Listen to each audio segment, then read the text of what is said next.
on your own. You got the basics, now I can teach. Let's hit the chorus to the Dougie beat. Teach me how to solve it. Teach me how to solve it. Teach me how to solve it. Teach me how to solve it. Everybody learning, everybody learning, everybody learning now. Teach me how to solve it. Hello and welcome to the Kearney Math Show. Thank you all for tuning in today. On today's episode of the Kearney Math Show, we are going to be featuring mini lesson 1, two-step equations. But before we get started, if you will take a moment to write entry number 1 at the top of your mini lesson.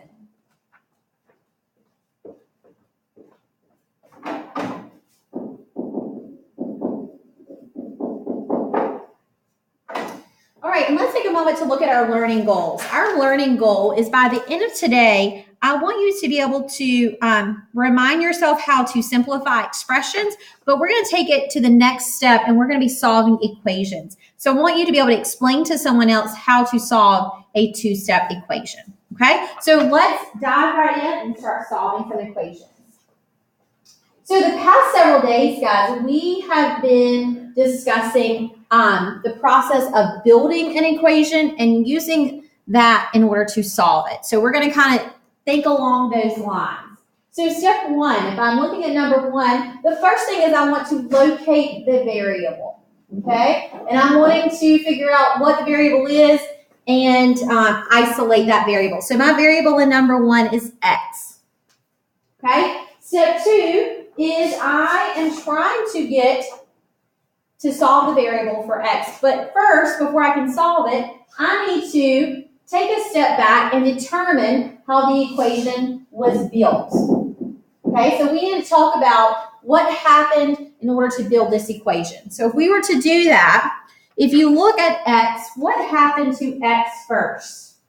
It was multiplied by negative 12. And then what did they do with x? Added 7. Okay, so what we're going to do is now that we know how the equation was built, we are going to use something called inverse operations. So inverse operations, that's a fancy word for the opposite operations. And we're going to use inverse operations to unbuild or deconstruct the equation. Okay, we're going to take it apart in the reverse order that it was built. And then the last and final step is we've got to always check your solution using substitution. Okay, always check your answer. Okay, so let's jump right into number 1. Okay, so we said that our variable was x. We talked about how the equation was built. So we said the first thing that happened to x was you multiplied it by negative 12. And then you added 7. So if we were to use those same steps, we're going to use the inverse operation to unbuild it. Okay? So I draw that straight line through the equation sign because remember, equations like a balancing beam. Okay? Whatever you do to one side, you have to do to the other. Remember, listen to your teachers, listen to your mother. What you do on one side, you do to the other.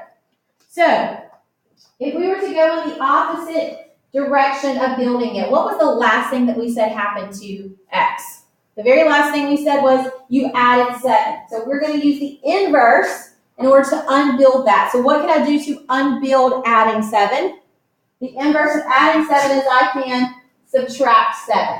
Okay? But remember, whatever I do to one side, if I subtract 7, I have to do to both sides. Okay? So 7 minus 7 is 0, so that cancels out, and I'm left with negative 12x equals, and 31 minus 7 is 24.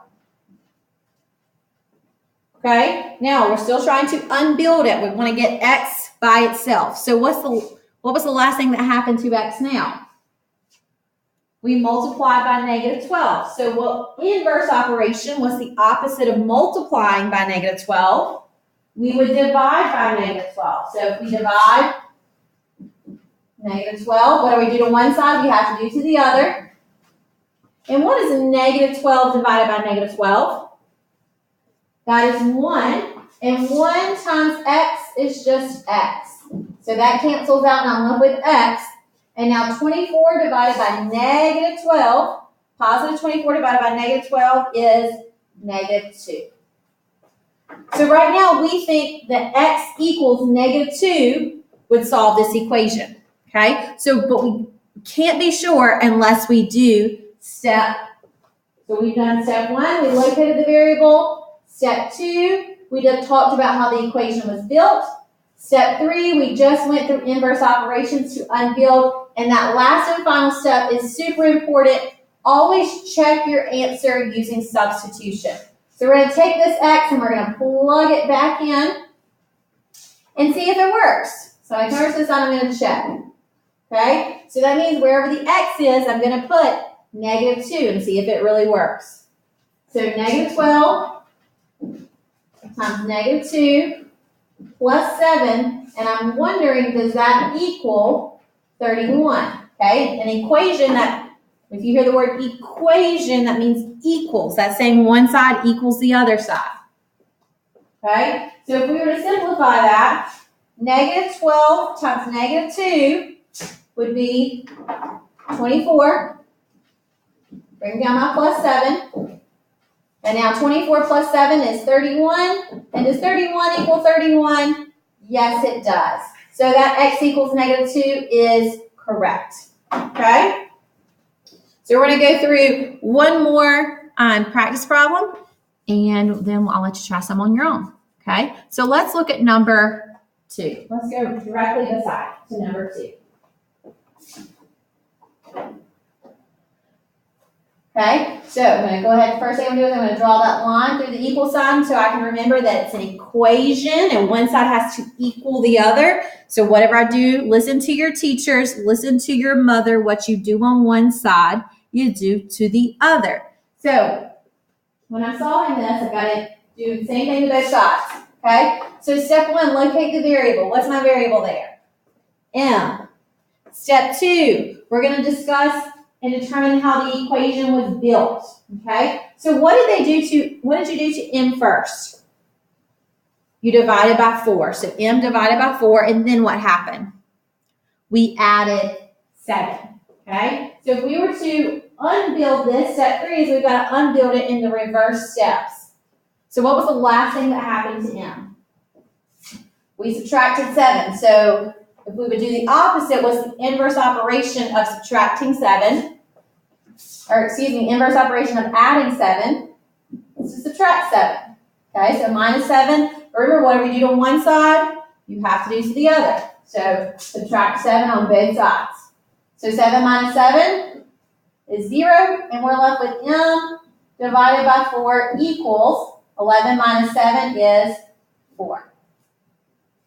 Now remember, our goal is to get m equals a number. We're trying to isolate m. So what is happening right now with m and 4? M is being divided by 4. So if I were to use the inverse operation, what's the inverse of dividing by 4? I would multiply by 4. So multiply by 4, and whatever I do to one side, I have to do to the other. Now when I multiply 4 over 4, what's 4 divided by 4? That cancels out to 1. So 1 times m is m. Inverse operations cancel each other out. And now we have on the other side 4 times 4, which is 16. Okay? So now, remember, our last and final step, yes, we've solved it, but we can't stop and be sure of our answer unless we always check it. So how can we check to see if m equals 16 works? I can plug it back in up here and see if it works. Okay, so I'm going to turn to the side and check. So where the m is, I'm going to put 16 divided by 4 plus 7 equals 11. Okay? So 16 divided by 4 is 4.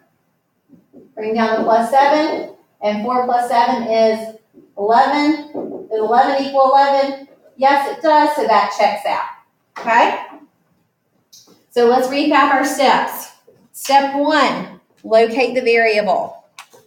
Step 2, figure out how the equation was built. What happened in what order, okay? And then you're going to use that idea of how the equation was built In solving it, you're going to unbuild it. You're going to deconstruct that equation. And then the last and final step is you are going to use substitution to check. Okay? So if you want to try a practice problem just to see how you do, you can try number 3, and I will be happy to answer any questions you have when you come to my station, okay? And don't forget, listen to your teachers, listen to your mother. What you do on one side, you do to the other. All right, good job, guys. Make me proud. Peace out, rainbow trout and speckled trout. Love you, mean it.